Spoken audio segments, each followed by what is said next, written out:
Good afternoon. My name is John Bambenek, here presenting virtually adventures in pro bono digital forensics cases on some of the cases I've worked on in the last couple of years that I've had some time here for to work on some extra things, and we'll talk about that here in a second.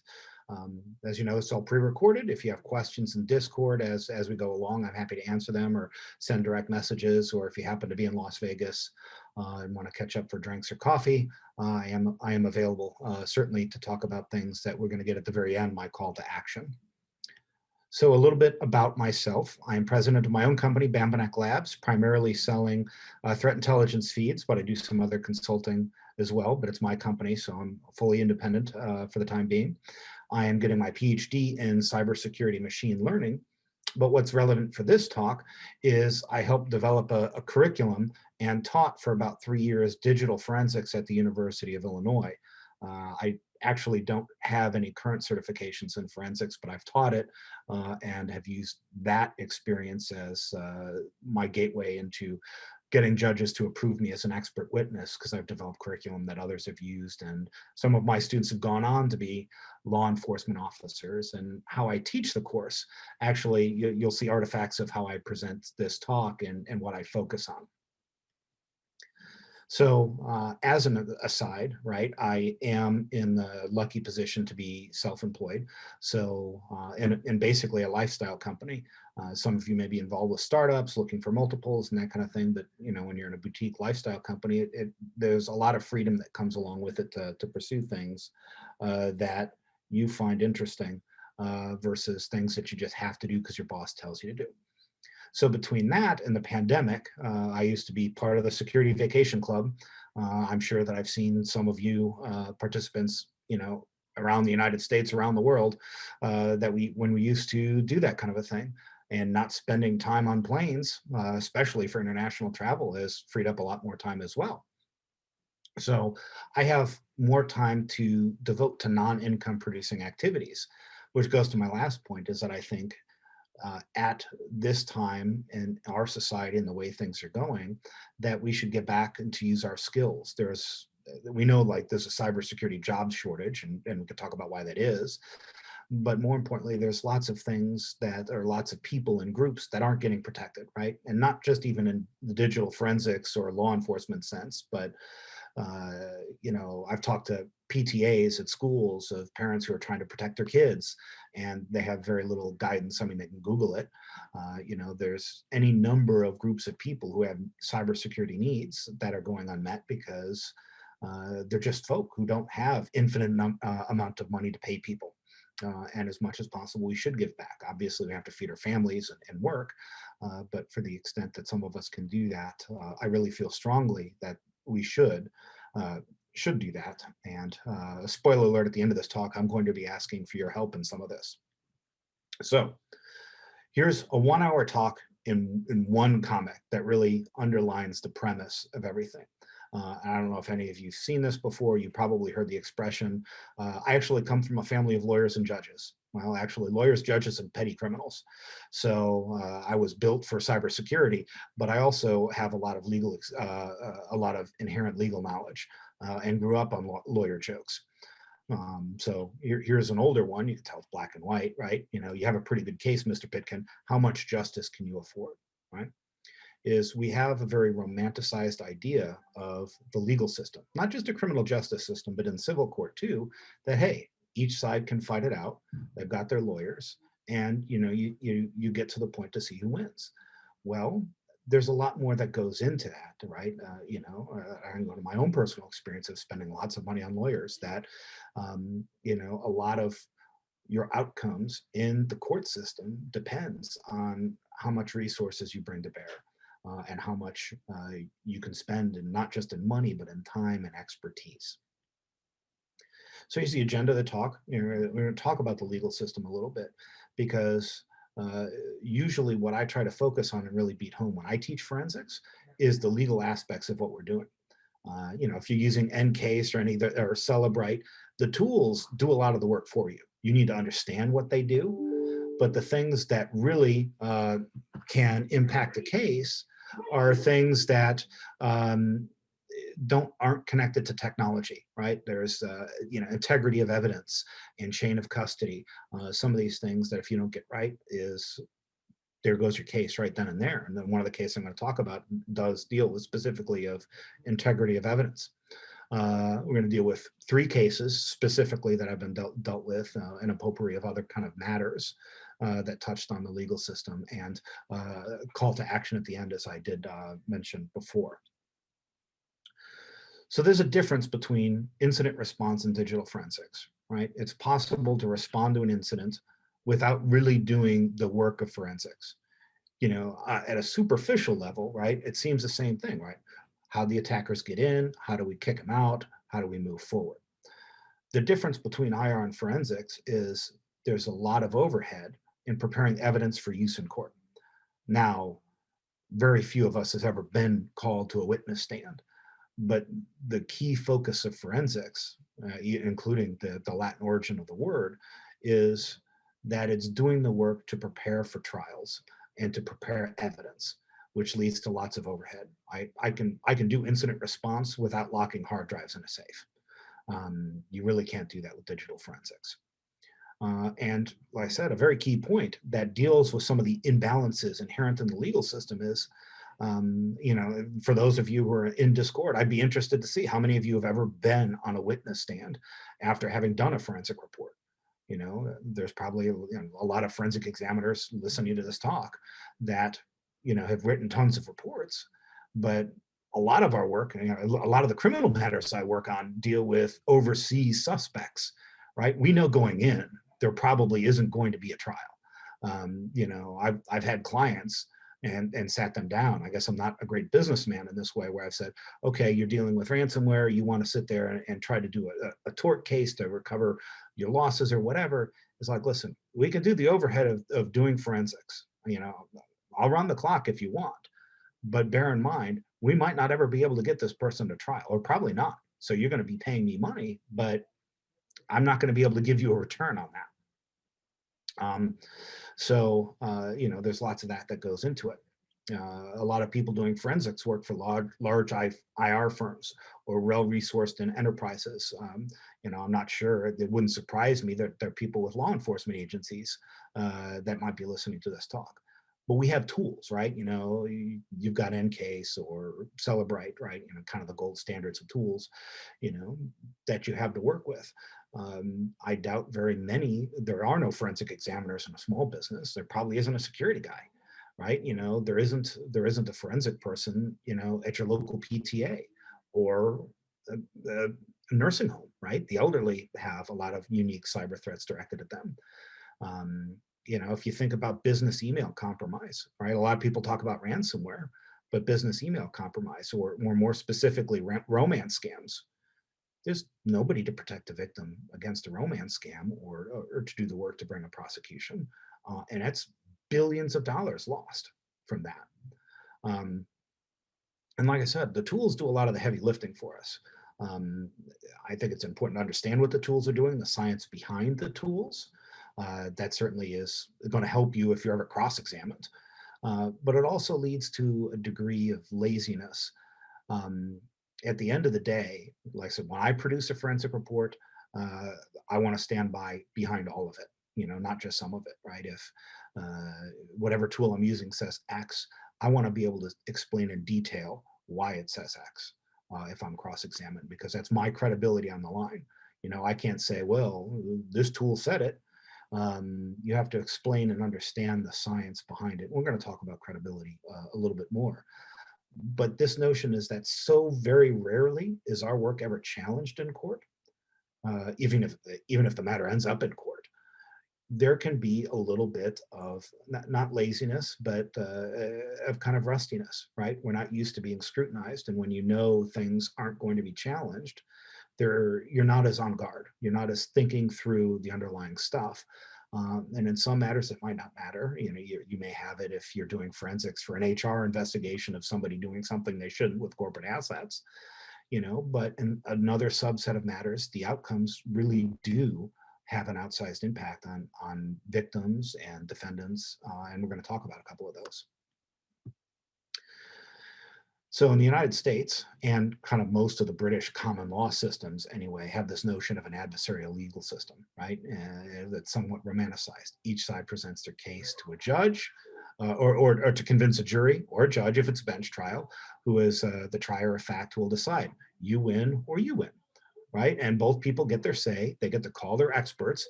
They get to cross-examine each other's experts and witnesses, and they can get court orders to compel evidence production, right? It sounds all very fair, right? If you're ever in a criminal case, you want to do all of these things. You know, I don't want to just have the cop say, yeah, he shot that guy. I want to be able to see the body cam footage or CCTV or ballistics reports. I want to be able to get my own ballistics reports.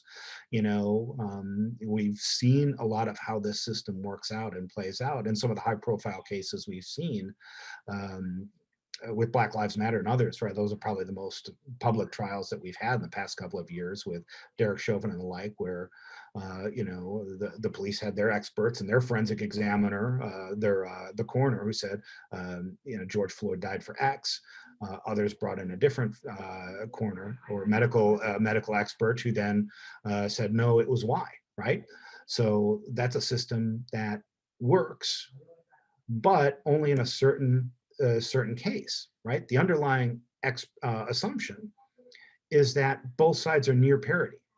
And it's not money necessarily. Money is important. That's a component, you know, but it's expertise, right? The only person who can question a coroner is another medical examiner. Lawyers may be able to ask some questions, but lawyers need to know a lot of other stuff than just technical areas of specific classes of evidence, right? You know, there are areas that lawyers are experts and they should be experts in. And for that matter, there's things police need to be experts in beyond just the handling of a certain class of evidence. If you think about what the FBI or police officers or detectives need to do, there's a whole lot that they need to be trained and experts on and know natively, versus us, right? Who are experts. I can focus on digital forensics. I can give a talk on it. You all can attend a talk on it, right? There's lots of police officers with Cellebrites and other tools who do the work of forensics, but don't go to talks like this or don't have the same professional training and experience that we do. Time is a very important component, especially when people are on the line and people's lives are on the line, and you know, they're looking for certain results in a certain time frame. Or when the government acts and, you know, you're on the wrong side of the government's law enforcement arm. There's also emotional energy, right? We're going to talk about this briefly, but most cases settle before they ever hit trial. You know, this is some subset of cases where there's a defendant says, like, I'm going to go all the way. I want to challenge this. And once they sit in the room and they see their jury of 12, you know, then there's a recess and they settle it right there, right? Because then it becomes real to them. And that isn't a legal question. That's just an emotional energy question. But really think about, just to do with a money question, of what your hourly bill rate is if you work for an IR firm, or what you're billed out at, or if you're just a salaried person who does IR in a company, what you get paid. Now think of anybody in your life or that might have need for examining or handling digital evidence or helping with a cybercrime case. Could they pay? There's lots of small organizations, charities. There was a small media outlet that I helped with a ransomware case. That wasn't forensics. That was just IR and ransomware negotiation. But they didn't have any ability to pay, and their insurance policy didn't have any room to pay me, even if I wanted to. So there's lots of people who don't have access to the same money or expertise or time or emotional energy. So the assumption of this adversarial legal system where people at near parity doesn't really often exist. Sometimes it does, but very rarely does it, right? And the bad news is for those of us who work for large companies or law enforcement agencies or IR firms, is we're on the powerful side of that system. Now, generally, the people we're investigating, with the exception of law enforcement, is, you know, we're doing forensics for HR cases, and it's usually pretty cut and dry, or we're doing forensics for a cybercrime or an APT case that'll probably never go to trial, right? There's parity there. But that's not all of what exists there. And there's lots of people who are on the I don't want to say wrong side, but the disadvantaged side of the criminal or the legal system, I mean, you've got poor, they can't afford their own lawyers. They got to deal with public defenders who have caseloads that if they were in private practice, they'd be disbarred for having.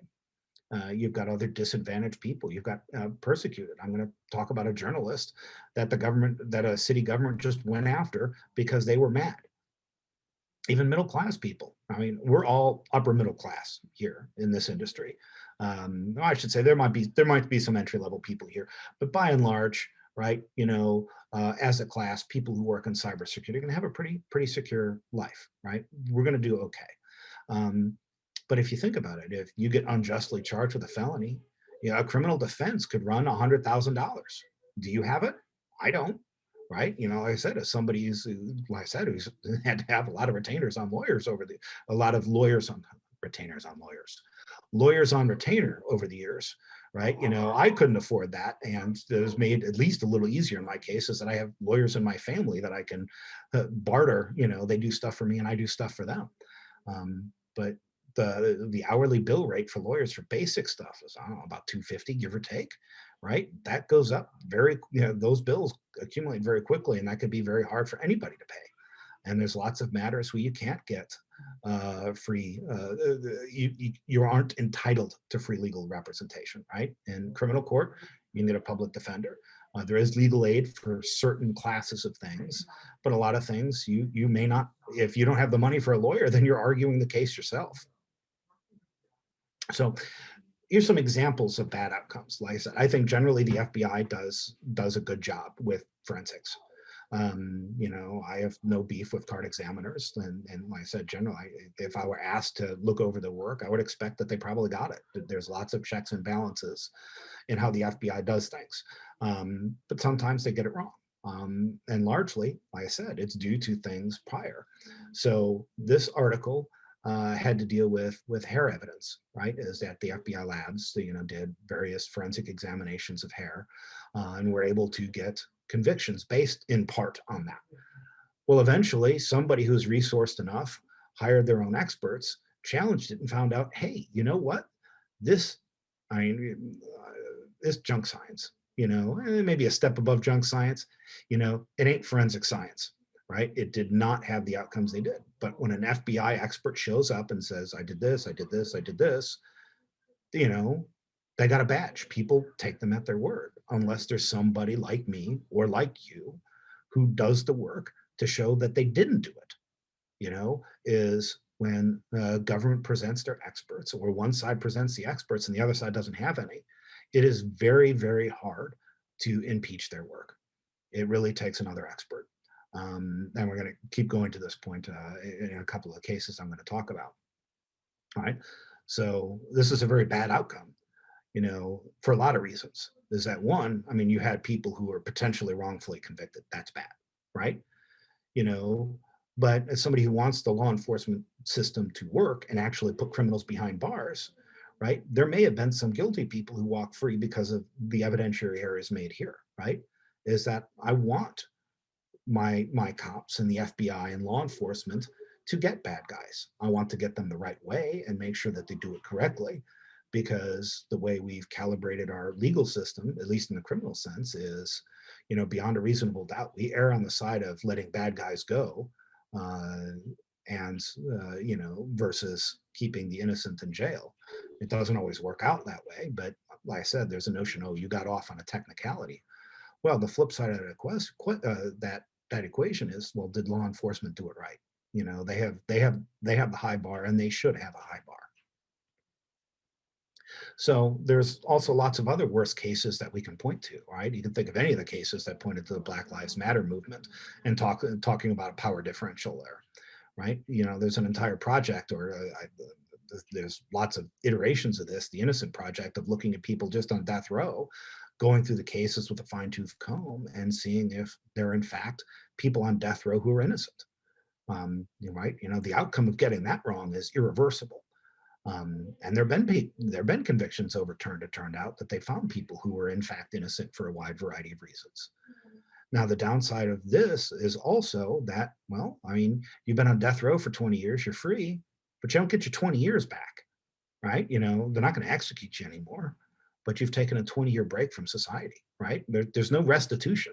I mean, some states you can get some money or whatever, but money is a poor substitute for time. A lot of the times, the outcomes aren't just a question of malice, right? Is local police have to handle low-end cyber cases, right? The FBI has their thresholds. Not every cyber case is a federal case.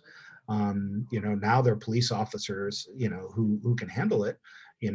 I'm in a somewhat rural part of Illinois where, there's a couple of cops, who can do Celebrite stuff and a couple of other things, but they have other duties as well.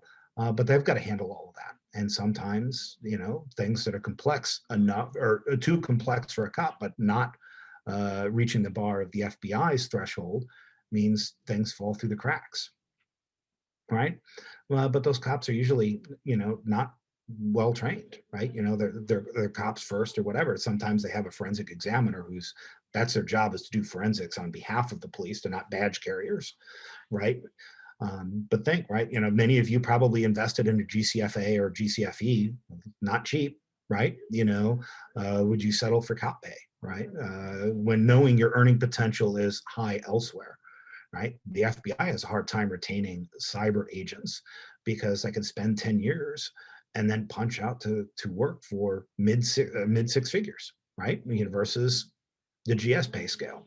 Some people will still stay in for a sense of civic duty or whatever, and that's great. But it's known throughout government that, the pay differential between the public and private sector is creating some real problems. But like I said, we're on the powerful side of an unbalanced power relationship, and if that makes you slightly uncomfortable, that's not a bad outcome. Hopefully, if nothing else you get out of this talk, is the need to do our jobs correctly and diligently, even though we're probably never going to be questioned in court. So my first case that I wanted to bring up was I've started doing some work for public defenders. I said they have immense caseloads that wouldn't be tolerated in private practice. They've got defendants who can't pay. That's why they have a public defender. And especially when you get in rural areas, there's no money for it. So as a personal anecdote, the only criminal prosecution, and I put prosecution in air quotes, because I think there's a couple of matters I was an expert witness on, but by and large, it's just helping research and investigate things and feed it to the Bureau for them to do their thing. But obviously, like I said, I've fed and dealt with the FBI. So it's not exactly a conflict of interest, then being a defendant against or helping the defense against the FBI. It can get kind of weird, right? But doing state level work for public defenders is no conflict because I've never worked with the Illinois State Police or state's attorneys to help local prosecutions, not for any reason. It's never come up. The kind of things I dig into are large scale billion-dollar criminal enterprises. So those are inherently federal. Many of these public defenders have never had a digital forensics expert before or any of their peers, so there's lots of things they didn't know how to handle. So it's kind of talking through, okay, how to engage and work with me. So I got a case, right? Not in the county I'm in, a different one, but it was a CSAM case, unfortunately, referred to by the National Center of Missing and Exploited Children, who does a lot of work finding this stuff, identifying it on the internet, finding who's sharing it, who's uploading it, and getting these people brought to justice, and rightly so, right? I do no desire to have any of this material on the internet anywhere in the world, right? And primarily NCMEC does a lot of hash matching, sometimes actually do image inspection to actually look at the stuff. And in this case, it was tied to a specific Google account. So they were able to inherently trace it to an individual. This because they've never dealt with a private digital forensics expert before, right? This led to interesting questions about evidence handling, and you can kind of, picture the absurdity of this as like, it's, all of us doing forensics right now are primarily remote, so somebody's sending us evidence, right? So they're saying, oh, would you like us to mail the evidence to you on a thumb drive? It's like, no, I would not, because that would be a federal crime, and you can't protect me from that. and you can't email it either, right? So I mean, so they queried it, and I still kind of had a problem with that because, well, now I have something in my possession I really don't want to have. But I mean, defense are entitled to defend their clients, and they need to see all the evidence and examine it. The FBI, how they handle this is that if you've got a federal CSAM case and you've got a defense attorney and defense experts, they're just going to have to go to the field office or a residence agency and look at the evidence there on an offline, on-network computer, and that's just that, which is a pain. But you know what? Considering the subject material, the subject matter, I'm okay with that, right? If somebody was making me jump through a bunch of hoops for, some fraud case, I'd be irritated. In this case, it's like, yeah, okay, I get it, right? Um, and like I said, luckily, like the work I would do with this case doesn't really involve me looking at the images. I mean, the metadata files or whatever, and the network telemetry, sure. But they really had no process in place, right, here to handle it. And like I said, they're federal questions, right? Sending it through the U.S. mail is a federal crime. Sending it over electronically is a federal crime. Possession in some cases is a federal crime, right? And state can't immunize yourself from federal charges, right? So, kind of talk through that. Actually, I asked the FBI if they had any. The one deconflict is like, by the way, this is what I'm doing. This is why I have it. Which led to the federal prosecutor giving the prosecutor a call saying, hey, let's not do this. So we'll try to, like I said, make the work of law enforcement better in a place that's never dealt with this, is saying, hey, we need to keep this stuff in an evidence locker somewhere, at a police department and an offline computer, so that if anybody ever needed to look at it to do the work, they can. But it's just not being transmitted or shared. It's being held in a very controlled way. So even though as a defense expert, it's not my job to make the prosecution better, at least for this, is like, glad we kind of went through this, even though it was a very circuitous way of actually starting the case. Is like, hey, let's make sure we get the process right in this place, communicate it out. That way, when it comes up later, it's handled correctly, and it's very important to handle this stuff correctly. So the NCMEC identified hashes with upload events from specific IPs. Those were authenticated to a Google account, so kind of knew who they were. And as far as I could tell, they just said, okay, well, you're the owner account, you're the guy. All right, off you go. Here are your cuffs. Here's the charges. Gets a public defender, who then hears about me and contacts me. So the threshold here, right, for a criminal case is beyond a reasonable doubt, right? The defendant says, hey, other people have access to this, right? I'm not the only one with the password. That's reasonable. People share passwords. They shouldn't. I mean, we tell them not to, but they do. Some of the IP addresses involved are in locations not connected to the defendant, right? You've never been in that city. There was mobile and ISP, right? So it was kind of easier to identify locations that didn't make a whole lot of sense. But here's an interesting question, right? Is that the goals between prosecution and defense experts are different, right? For a prosecution expert, you have to collect all the evidence and analyze it to create a beyond reasonable doubt scenario. That's actually fairly hard to do with digital evidence alone, for a lot of reasons. Any number of things could happen to that computer, right? Even if it was in this guy's house, did somebody else put it on his computer or into a cloud account? Because I can't tell that from network telemetry alone about who's sitting at the computer. You need other stuff. And digital evidence is a form of hearsay, but there's a couple of exceptions that apply, but can also be circumstantial, right? So there's a lot of legal concepts that come into play. As a defense expert, right, but just a little bit different role than I'm used to, is, like I said, I've done investigations of large-scale crimes that led to federal prosecutions, right, of getting to beyond a reasonable doubt. A defense expert, I've just got to pick enough holes to say, hey, you don't have it. Right? It leads to an ethical question there is, do I want people who traffic in this stuff go free? Well, the flip side of that equation is, if you're going to shoot this shot to charge somebody with this kind of stuff, you got to get the case.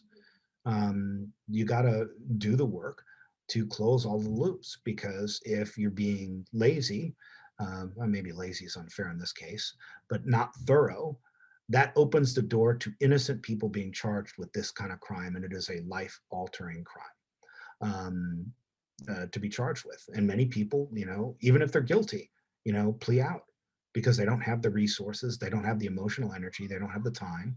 The state overcharges and offers a deal and says, listen, I'm going to put you away for 30 years, or you can plea out here and take 5. What do you want to do? Do you want to die in jail? Depending on your age, I guess if I'm facing 30 years in jail at my age, that could be in effect a death sentence, or 5 years where I can get out, maybe innocent, but the process, that's the kind of weighing criminal defendants have to do. And it's not as simple as saying, what, I'm innocent, right? Because everybody's heard horror stories and knows that if the state wants to get you, often they can. And if you don't have the money to fight, then you got to take the lesser of two evils.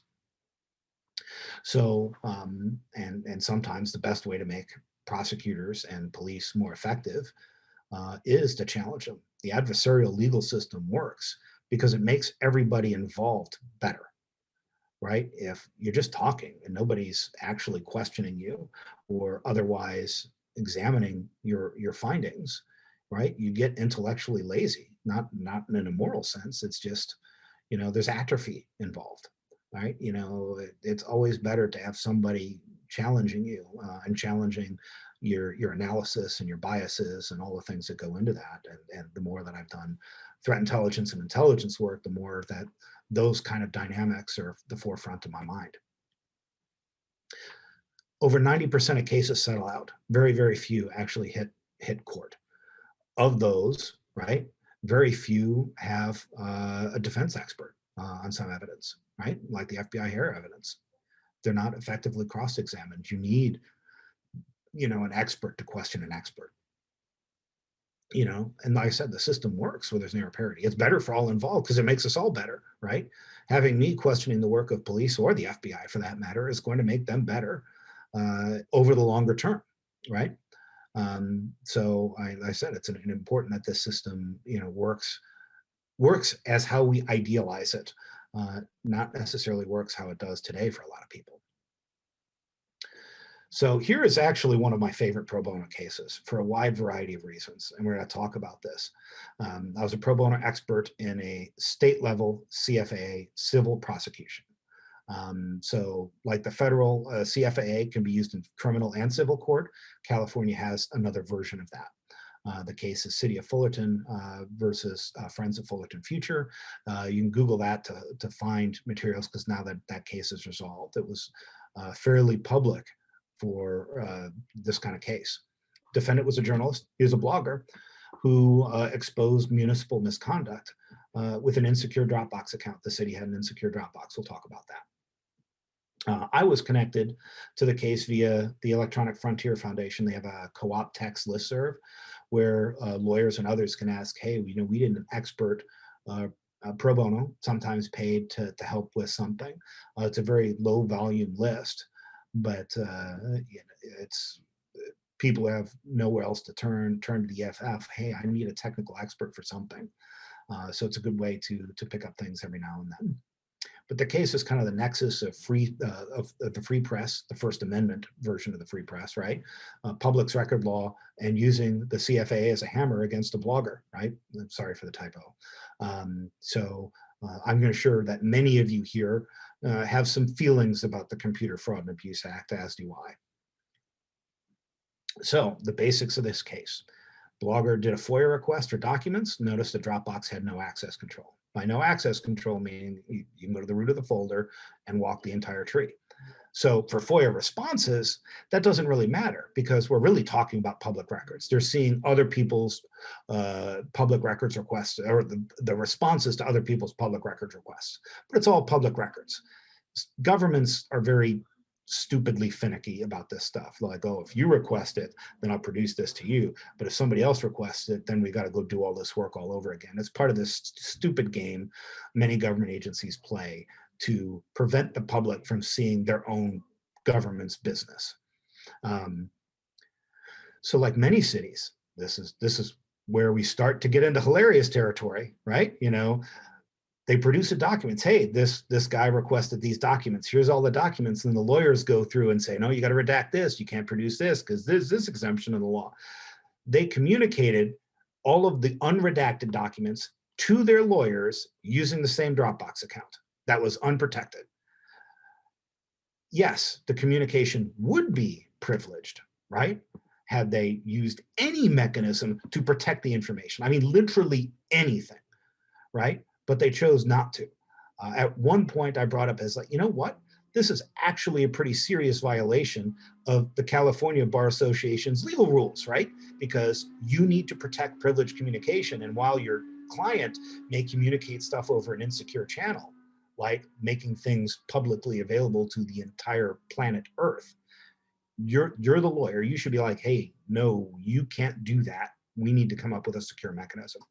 For whatever reason, they didn't. So this stuff was all sitting on the internet, freely available. So Ferguson, the guy involved, published many otherwise redacted or unreleased records on police misconduct and other matters. And as you can imagine, hilarity did not ensue. The city was quite pissed.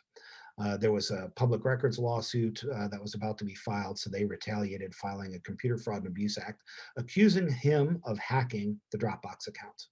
Now, it wasn't just a lawsuit. They talked about this in city council meetings. They were quite public. They were quite public to the press.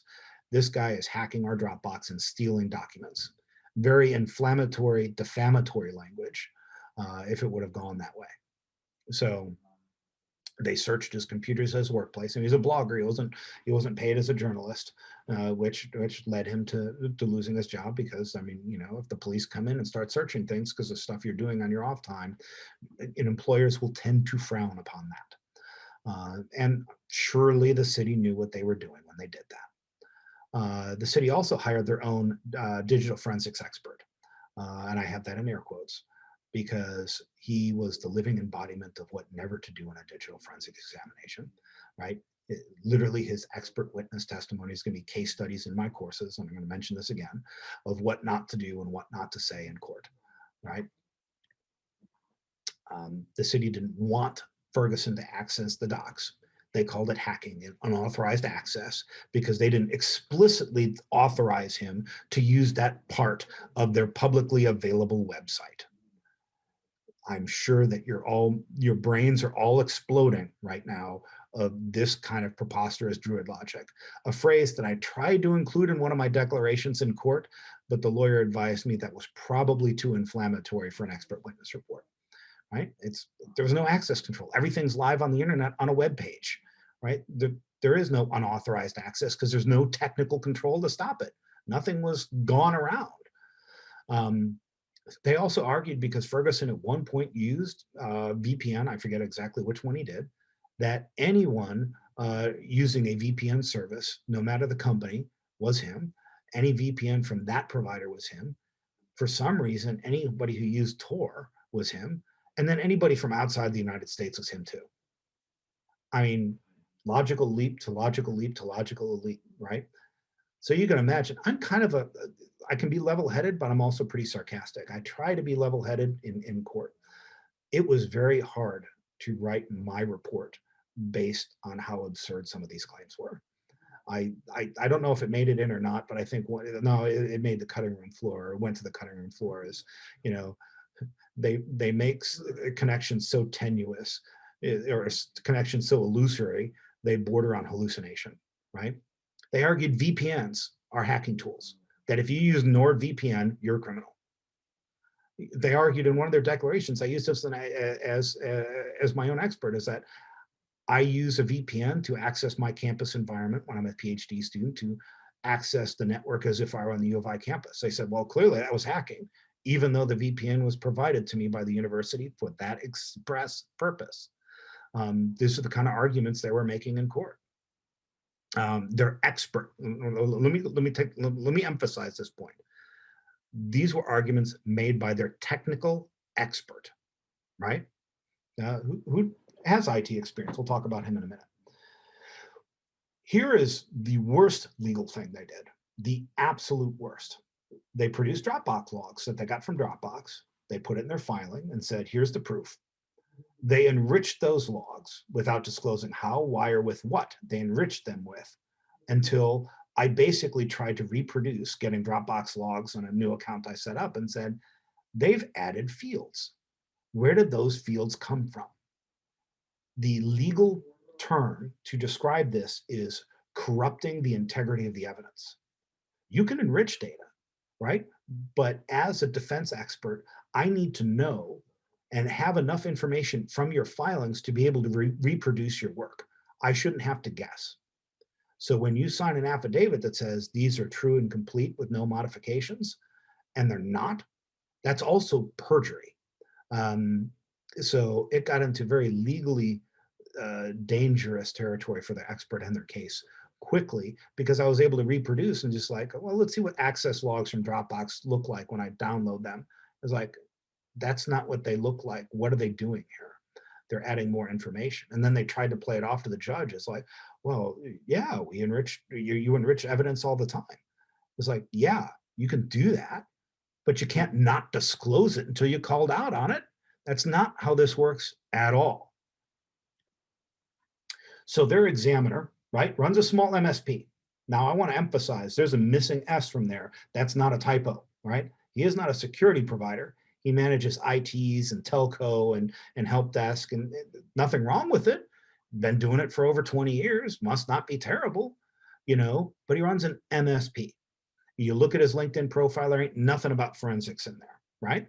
Wrote a bunch of books for John Wiley. There's some network security in there, but mostly IT related topics, but not everybody who does security can do forensics, right? There's lots of legal concepts unconnected to the technology that are very, very important, like, let me think about this, integrity of the evidence, right? Well, I said, no forensics training that I could find. It was just some guy who knew technology. We're really unclear as how he got connected to the case as an expert, but he did. So we red flagged his credentials too, and just says, this guy is not a digital forensics expert, right? He may know technology, but that's not enough. So, which brings me to a note about training. It's like, I don't much care for the gatekeeping that can happen with certifications in security generally. But it does matter in forensics, right? And that DF really shouldn't be an entry-level career track, because understanding the technology is more important than being able to click the right buttons and end case or celebrate, right? The most important part about forensics are not the technology. That's the law, right? We're not legal experts, but there are very specific things we need to be legal experts on, right? Evidence handling, namely, right? Because that's what we do. That's the service we provide. Anybody can punch buttons in end case, right? But it's the acquisition and analysis of digital evidence in forensically sound matters. And there are legal ways to do that and less than legal ways to do that. And like I said, the tools do the work, but you need to understand the science behind it. And that's a problem for cops, is that they get to celebrate, they get taught which buttons to push to do things out. And it works okay most of the time, but they don't understand what's going on behind the scenes. And that's not a criticism. It's like cops need to know a lot of different things than sell forensics, but if you're going to engage in do a high profile criminal prosecution, it's not unfair to expect that, the government needs to bring their A game. The case was dismissed. More specifically, the city paid the bloggers to dismiss their own case. I don't know if I've ever seen that, right? It's the bloggers, we're going to sue, just hadn't gotten to it yet. The city's like, we'd like to drop this matter and we're going to give you some money. And we're going to give your lawyer some money. Now, they couldn't give me money. And this is an important note that I probably should mention, right? As a digital forensics examiner, I can do anything pro bono I want. What I can't do is contingency billing, where I say, give me 33% or some percent of the judgment, because then my judgment and my analysis is tied to a specific outcome. And that creates, that's kind of known to be a problem. Like I said, normally they just withdraw a case. But lots of questions about constitutional law and the First Amendment, the EFF and the media groups, got involved, and the shoddy DF work led to a very untenable position for the city to continue. And like I said, I'm using this guy's expert witness reports in classes of how not to do it. We have lots of case studies of doing it correctly. I've only had theoretical cases, examples of how to do it poorly. Now I've got something concrete. So thanks, you've improved my training. So don't be lazy in your forensics reports. Credibility is your most important asset, right? It takes a lifetime to earn and one trash report away from going away. You know, the only way to question the expert's work is with another expert. And like I said, you know, the end day is like the city tried to railroad a blogger, and he didn't have the resources to fight back. It took a lot of people who stepped up to do it to help him out. So my third case is, if you remember Charlottesville, there's a lot of related cases with Dino Badal and Tanya Gersh with these neo-Nazi groups that raise money in cryptocurrency for legal defense funds. There's several different cases involved, all torts. You did bad things, so you owe the victims money. Specifically, Andrew Anglin never showed up to court, which is the first actual testimony I've ever done in open court. That's because he never showed up. But he commented online and fundraised over the lawsuit, so the court eventually said, even though he was evading service, it says, well, clearly you know about the case and you're just being a dick. So we're going to continue. And if you don't want to show up, that's fine. We're just going to have the trial in absentia. Because it was an absentia, though, they needed to go through motions they wouldn't have gone through otherwise. Like, you know, odds are in a trial setting, I would have said, this is how I figured out what he raised in Bitcoin. They'd examine whether it makes any sense to hire an expert, and they probably never would have, because there's no one there to examine me. Actually, the judge questioned me at several points of how I did my work to come to this. So they needed someone to talk about how to enumerate their Bitcoin earnings. They also gave me financial records, so I was an expert for that piece of it. And it was based off a Twitter bot I created several years ago to monitor neo-Nazi fundraising in Bitcoin. So some interesting questions. How do you value Bitcoin at the time of transfer, or what it's valued at currently? Do you do the judgment in Bitcoin or US dollars? This is all new questions of law, and everybody's kind of looking at me as like, how should we do it? Well, I did it at time of transfer in USD. It was just how I did it. I don't know what the right answer is. That was just what I thought was best. I explained it and everybody accepted it. It's in Bitcoin, it's easy to get those transactions. And it led to a lot of adversarial changes of behavior. They're much more careful, and nobody really buys them with their legal defense funds because they're not actually hiring lawyers. So Obidala got a 4 million judgment, but judgments are easy, right? It's collection is the hard part, where you've got to do the work to go find and take the money. We're experimenting with ways to do that in civil matters with Bitcoin, but it's still very disruptive to their finances. But Bitcoin is also new. There's not a lot of case law there to work off of. You know, we're trying to create some new case law based on some technical expertise I provided, and we'll see where it goes. And just a random aside, I was able, you know, to take my oldest son to drive out to a federal court in Ohio and see what this looks like, right? So, you know, it's an opportunity of seeing a federal civil trial that, you know, he's interested in law and politics, so we got to see that too. The last matter is potpourri. There's lots of other matters that I'm working on: cyber stalking, sexual harassment cases, some other public defender cases, FOIA cases I've gotten a couple of. I'm getting a lot of trial experience, or at least producing affidavits for courts. But there's lots of stuff out there for people who can't pay, and it just so happens I have time. But there's still more than I can do, which leads me to my call to action, right? The system is unbalanced against those who are not sufficiently resourced, but there's a huge amount of need, right? Cyber stalking alone, there's probably hundreds of thousands of cases right now of people who need help, right? And it could just be locking down cell phones or trying to remove keyloggers or whatever, right?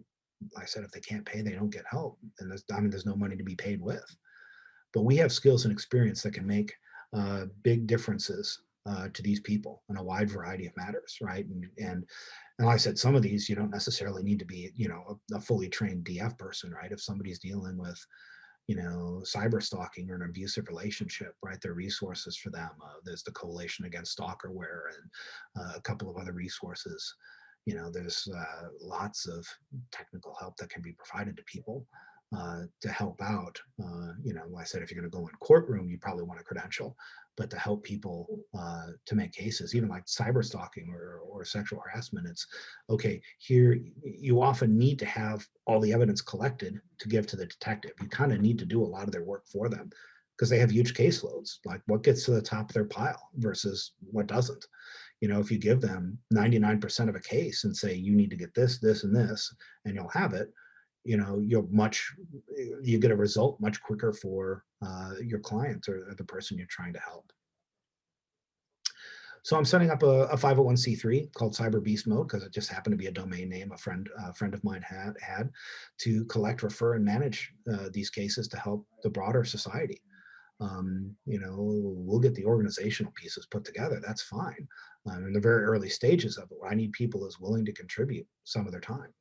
It doesn't have to be a lot, right? Somebody could field a case here or there in a city, right? There's one victim I'm dealing with who lives quite far from me, where it'd be very easy if I were physically there to say, okay, let's do this, this, and this. But you can't really talk people remotely through securing their digital lives. You could do some pieces for them. Some might not need to be formally handled, aren't going to go to the criminal or civil court. It's just helping people who are victims of crime to get their lives back.